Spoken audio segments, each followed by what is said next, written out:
Bem-vindos, abençoados, que alegria, pérola da graça, glória! O tema dessa pérola da graça é a vinda do Senhor.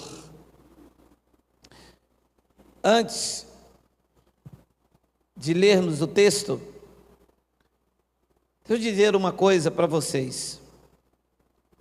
Existe um abençoado aí, um canal no YouTube, que afirmou com todas as letras que Jesus iria arrebatar a igreja. Dia 8 de abril, já estamos no dia 9, você está vendo esta gravação no dia 9. A não ser que eu estou aqui sozinho e vocês estão no céu ouvindo esta palavra. Meu amado, por que é que as pessoas insistem nesse engano, nesta ilusão futurista, neste engano doutrinário de que Jesus vai voltar, vai arrebatar? Olha a peste bubônica, olha a peste... não sei quantas pestes a cada situação. Por que é que então eles que insistem e dão, vocês devem conhecer, eu não vou dizer nome de canal, nem o nome da pessoa, porque eu não estou contra a pessoa, não estou contra nada disso, só que as pessoas ficam presas a essa falsa esperança, e depois eles ficam mandando para mim, no meu WhatsApp, sobrecarregando aqui, entendeu? Perguntando, mas o que aconteceu? Ele não veio, mais um erro. Todos os erros vão acontecer dessas pessoas que falam, ele vai vir hoje, vai vir em dezembro, vai vir em fevereiro, é a videira que está florescendo, é o tempo da tribulação, é 2021, é 2022. Meu amado, deixe eu lhe dizer uma coisa, quem prometeu voltar foi o Filho do Homem, Jesus de Nazaré, e ele viria para julgar o seu povo, Israel. O Cristo ressuscitado é a manifestação para a igreja dos gentios, que somos nós.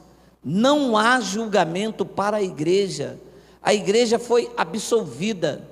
Nas palavras de Paulo, a igreja foi justificada pela graça, pelo favor imerecido. Não fizemos nada por merecer, e ele disse, vocês estão justificados, sobre a vida de vocês não há nenhuma condenação. Mas as pessoas se apegam a passagens da Bíblia, que já teve o seu cumprimento profético. Daqui, a única coisa que observamos são os ensinos doutrinários que foram revelados a Paulo. João, na ilha de Pátmos, chamou de evangelho eterno. Então, o evangelho eterno é que tem que ser pregado e vivido. Não há lei, não há lei. Já disse no outro vídeo, nos dias de Paulo, nos meus dias, e daqui a 100, 200, 300, direto. Não existe isso, não existe dogma, não existe ordenança, tudo isso foi cancelado. E as demais coisas da Bíblia devem ser observadas como ensino, para ver como aquele povo vivia, como eles erraram, tropeçaram. Então, a igreja atual se alimenta da ignorância. A igreja tradicional não se alimenta da verdade de Deus, porque a verdade de Deus não gera liberdade para as pessoas, e eles precisam fomentar o engano para botar medo. A igreja tradicional trabalha em cima do medo e do pânico, assim como está a notícia atual aí do vírus. As pessoas estão com medo de sair à rua, medo de abraçar o marido. A mulher já não quer beijar o velho já há muitos anos. Aí já arrumou desculpa agora do coronavírus. Ela não usa nem uma máscara, já bota um travesseiro assim na frente, que é para não ver o velho. Abençoados, deixa eu lhe dizer uma coisa com sinceridade a você que está em graça comigo.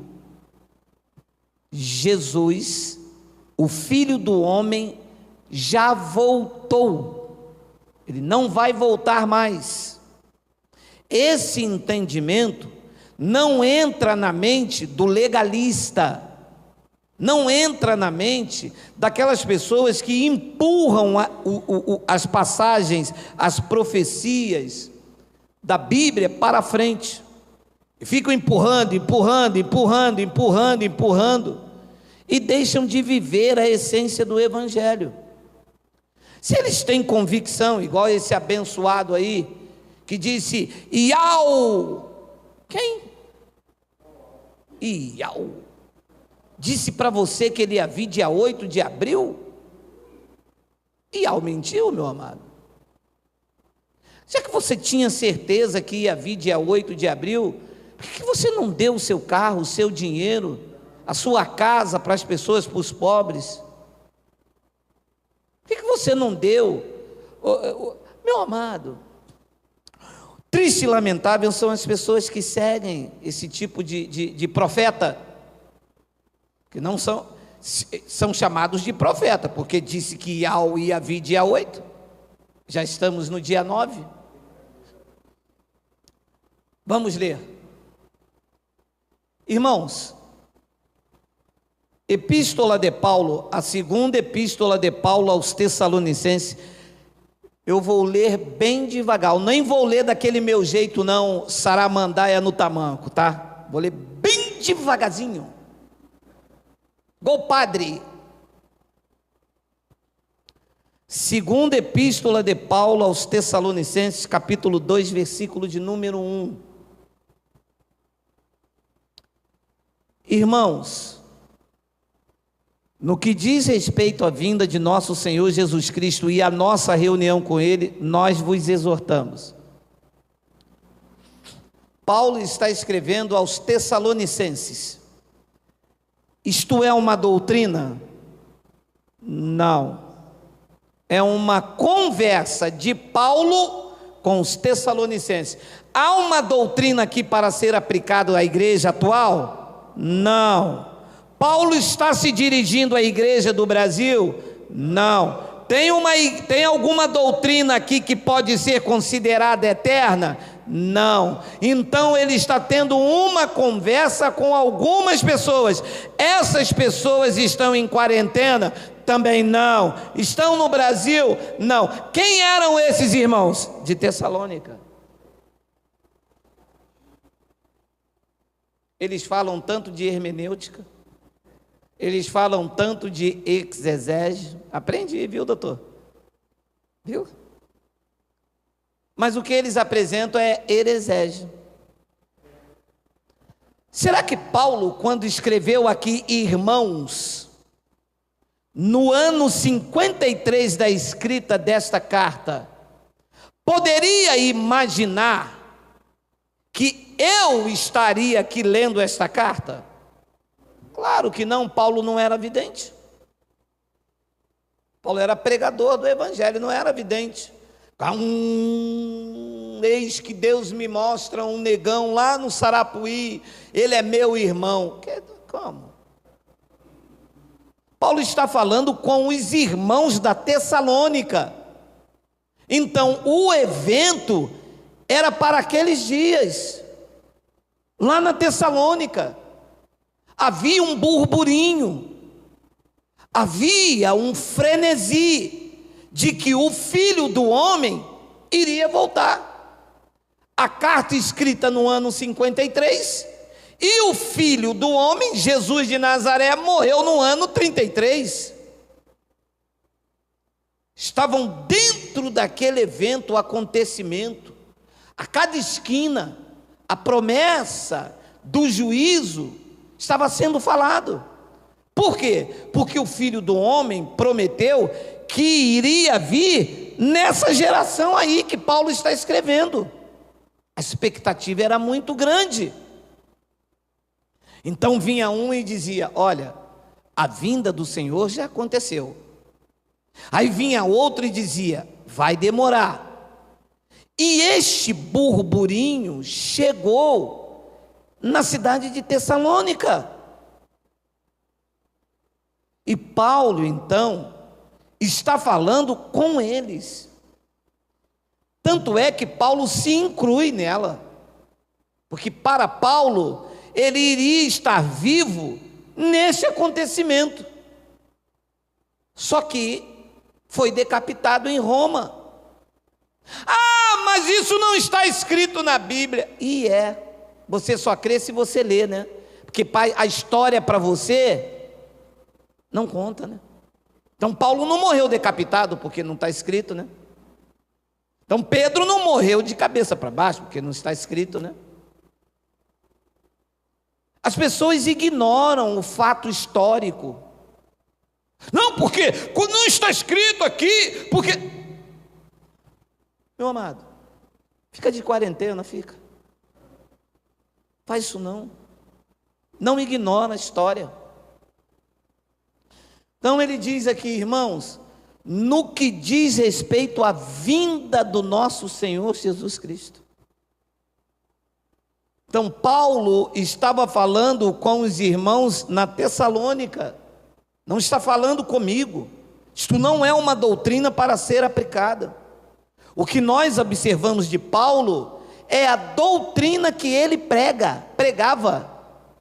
Eu não observo a forma em que Paulo andava. Paulo vestia avental. Ia lá, a gente segue Paulo, usa avental também. Ia lá, Paulo não... olha só, Paulo não casou. E eu também não vou casar não, eu estou na graça. Hein, negão? Hein, negão? Você não casou não, negão? Pô, pode parar, cara. Ouve, deixe-se libertar, sai dessas amarras, para com essa paranoia, permita-se crescer na graça e no conhecimento, para com essa coisa louca, entenda, daqui o que nós temos que extrair é a sã doutrina. Não são os acontecimentos para aquele dia. Não é a cultura. Entende? A paranoia. As pessoas se pegam num texto de Paulo que ele escreveu aos Coríntios. E disse: o homem, a mulher está presa ao homem enquanto ele viver. Mas isto era um evento para a cidade dos Coríntios. E fazem disto uma doutrina ferrenha. E o marido bate na mulher. E usa o versículo. E o marido trai a mulher com um homossexual. A mulher descobre, mas ela está na igreja, e porque ele dá dinheiro na igreja, o pastor diz: não, está escrito. Está escrito para quem? É doutrina. Casamento não é doutrina. Casamento é algo individual. Cada um tem o seu.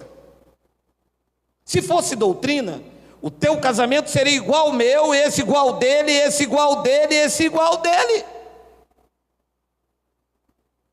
Para com essa paranoia de pegar uma passagem dentro de um contexto cultural, de um contexto social para uma determinada cidade escrita por Paulo e fazer disso uma doutrina de prisão. Pessoas que tiveram um casamento dentro de uma profecia, era carne, deu errado e vivem até hoje sozinhos aí.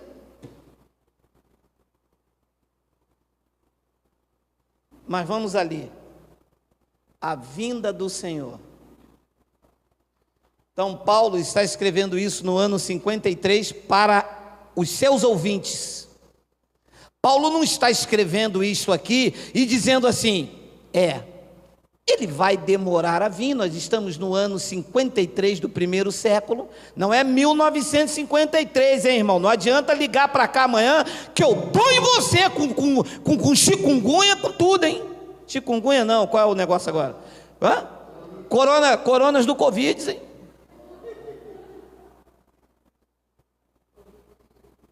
O ano aqui é 53 da era cristã.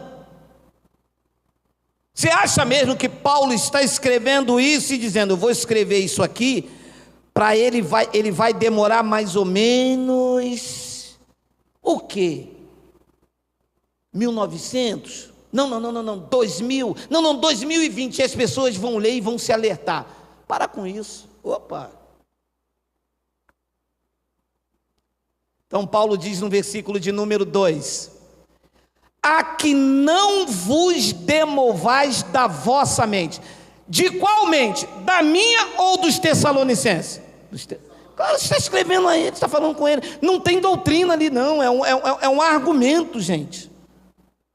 Aqui tem doutrina aqui, ou é um argumento entre Paulo e os Tessalonicenses?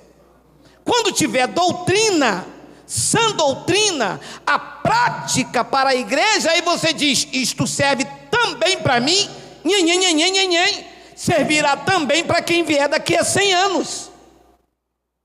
Mas é um relato de Paulo aos Tessalonicenses. Tem doutrina aqui? Diga não, eu digo. Então Paulo está tendo uma conversa com os seus ouvintes no ano 53, capite, a que não vos demovais da vossa mente com facilidade, nem vos perturbeis, quer por espírito, quer por palavra, quer por epístola, como se procedesse de nós, supondo ter chegado o dia do Senhor. Pode parar aqui. Então, significa que estava acontecendo um burburinho no ano 53 da primeira era cristã, e as pessoas começavam a dizer fake.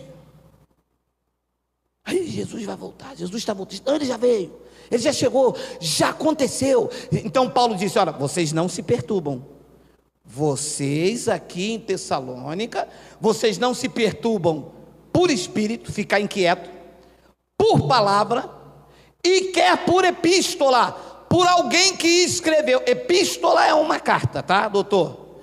Ou uma epístola, como se procedesse de nós, como se fosse Paulo e os pregadores, os pregadores daquela época tivessem dizendo, chegou o dia do Senhor. Você está entendendo, sim ou não? Sim.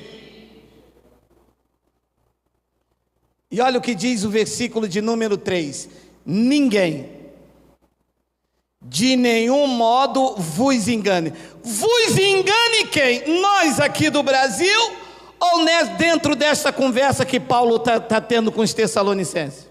Com eles lá, gente, não tem doutrina ali, tem lei, tem graça.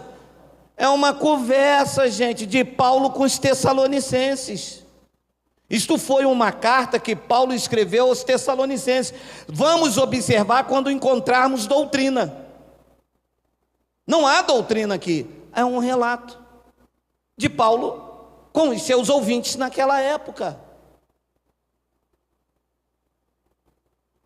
Ninguém de nenhum modo vos engane, porque isto não acontecerá. Isto o quê? A vinda do Senhor. Correto ou não correto? Correto.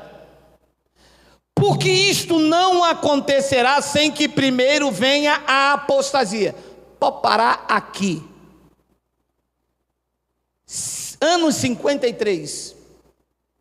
A apostasia começou no ano 66, na grande tribulação, na perseguição pelo Império Romano. A crueldade era tanta, em que as pessoas estavam negando a fé.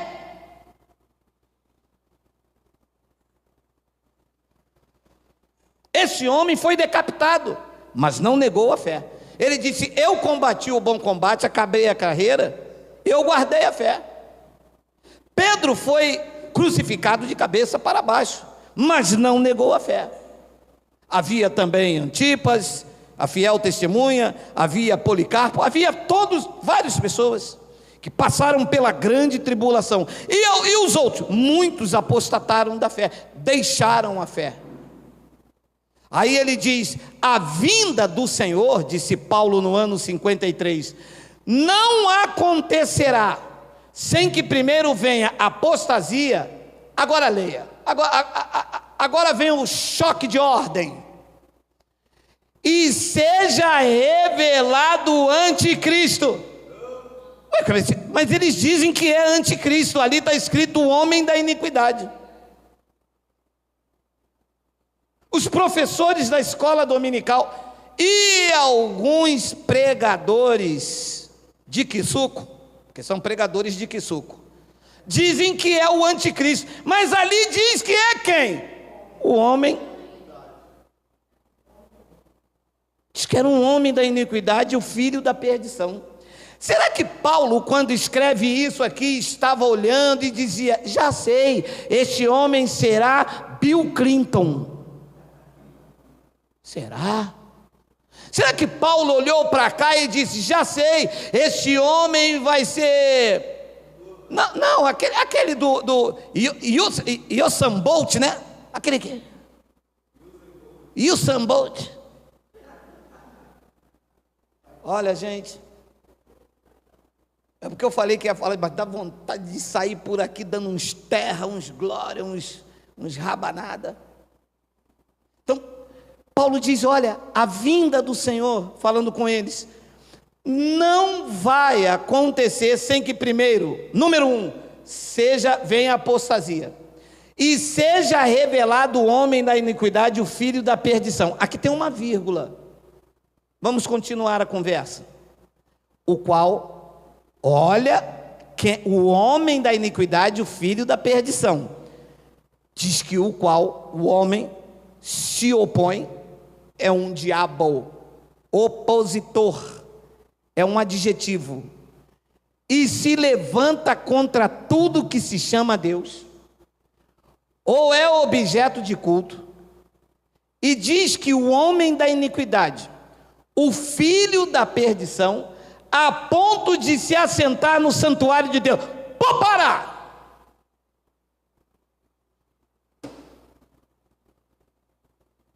Aí, doutor, aula de exegese. Ora, se a carta está sendo escrita no ano 53, aonde era o santuário de Deus nessa época aqui? Em Brasília? No Brás, vai, no Brás. Ah, já sei, em Belém, é isso? Ora, meu irmão. Se a epístola está sendo escrita no ano 53, os olhos de Paulo está falando com os seus ouvintes, aonde era o santuário de Deus no momento da escrita? Não era o templo lá em Jerusalém? Uala!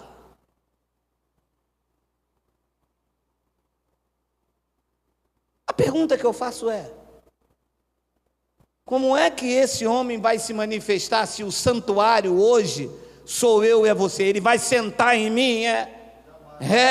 Em mim é ruim.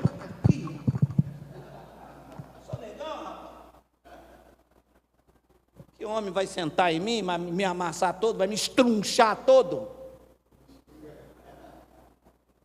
Assentar aqui é que o homem da iniquidade ia entrar dentro do santuário lá em Jerusalém, o templo lá em Israel. Quem foi este homem? Que esta palavra se cumpriu dali a alguns dias, 53 para 70, são 17 anos. 17 anos depois dessa escrita. O livro História dos Hebreus, escrito pela CPAD, diz que o general Tito filho do imperador Vespasiano, entrou dentro do templo, saqueou, matou a espada, derrubou e fez a lenha. Este era o homem da iniquidade, o filho da perdição. Como é que a igreja tradicional empurra isso aqui para frente, dizendo que é o anticristo, que é Emmanuel Macron? Emmanuel o quê? Emmanuel Magrão? Meu amado, não permita isso na tua vida. Você é uma pessoa inteligente, está escrito, está estampado aí. E ele entrou lá ostentando-se como se fosse o próprio Deus. A única coisa que poderíamos trazer dessa passagem para o futuro é essa frase aqui, que os pastores se ostentam no santuário deles como se fosse o próprio Deus. Se pudéssemos aplicar esta passagem para o futuro, esta era a frase. Porque eles são o próprio Deus. Exige o dinheiro, bota de castigo, exclui. Vão lá no antigo pacto, pega uma passagem e diz: olha, se eu ligar na terra, eu ligo no céu, eu vou desligar vocês da convenções. E todo mundo...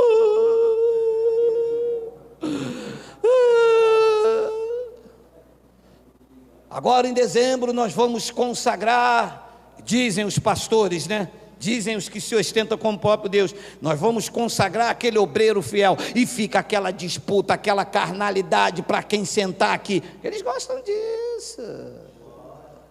Igreja cheia, 5.000 pessoas, e eles sentados aqui com aquela carinha deles.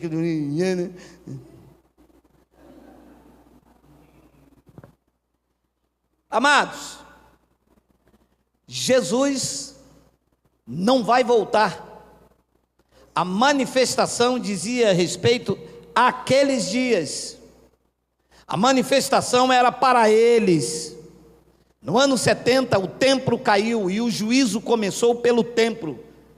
Deus usou a espada de Tito, o filho da perdição, o homem da iniquidade. Ele entrou dentro do templo e fez o que fez. Se olharem na história, vocês vão descobrir o arco de Tito em comemoração à lenha que aquele homem fez, com permissão de Deus. A igreja do novo pacto vai sobreviver a tudo e a todos, porque ela não é feita de paredes, não é feita de convenção. A igreja do novo pacto são vidas cujo cabeça é Cristo, e não há poder paralelo para a igreja de Cristo. Você recebe? Diga glória a Deus. Glória a Deus. Um beijo.